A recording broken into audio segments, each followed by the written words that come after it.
Dans cette vidéo, nous allons voir comment on peut passer d'une fleur à un fruit. Lorsque l'on regarde des fruits, on peut constater qu'il existe une diversité de spécimens. On peut notamment trouver des fruits charnus, comme par exemple les abricots. Le fruit est la chair que l'on va pouvoir consommer, et le noyau est la graine qui n'est pas consommable. Autre exemple, la pomme. Dans la pomme, on consomme également la chair, et à l'intérieur, on peut voir qu'il y a différentes petites graines que l'on appelle des pépins. Autre type de fruits, les baies, comme par exemple les myrtilles, ou encore les fruits secs, qui ne sont pas forcément comestibles, mais certains le sont, comme par exemple les amandes, avec la coque qui est le fruit à l'extérieur, et l'amande à l'intérieur qui est la graine. Ici, c'est donc la graine qui est comestible, contrairement à l'abricot et à la pomme. Pour fabriquer un fruit et une graine, tout démarre d'une fleur. Il existe une diversité de fleurs. On peut trouver des fleurs composées, c'est-à-dire constituées de plusieurs fleurs en inflorescence, comme par exemple les marguerites ou encore les brassicacées. On peut également trouver des fleurs simples, c'est-à-dire non composées, comme par exemple chez certains arbres fruitiers ou encore chez certains buissons comme l'ulex européen.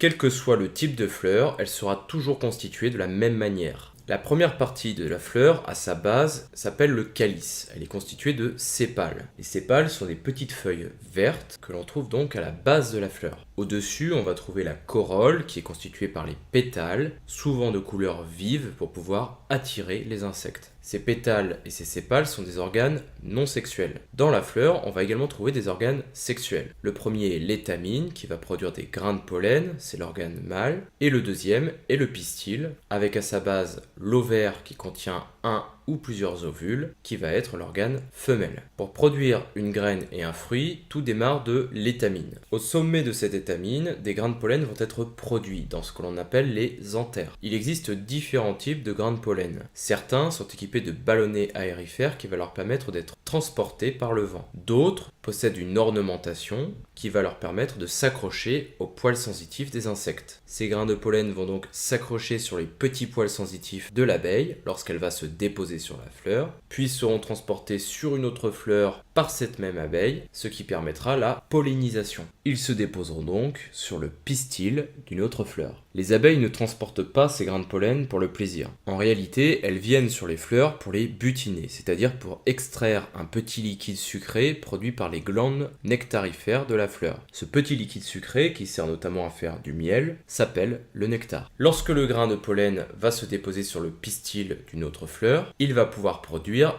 ce que l'on appelle un tube pollinique. Ce tube pollinique va se diriger directement dans l'ovaire de la fleur et va permettre le transport des cellules reproductrices mâles contenues dans le grain de pollen. La fusion des cellules reproductrices s'appelle la fécondation. Ici, il y a une double fécondation, c'est-à-dire que l'ovule et l'ovaire vont se transformer. L'ovaire va se transformer en fruit et à l'intérieur, les ovules vont se transformer en graines. S'il y a un seul ovule, il y aura une graine. S'il y a plusieurs ovules, il y aura plusieurs graines. Ces fruits et ces graines vont ensuite être disséminés plus ou moins loin, puis la graine, une fois en terre, va attendre l'arrivée du printemps. Lorsque la belle saison arrive, la graine va alors germer, c'est-à-dire qu'une petite plantule va pousser de la graine, cette plantule va s'enraciner, puis grandir, devenant ainsi adulte, ce qui va lui permettre de produire des fleurs qui pourront se transformer en graines et en fruits.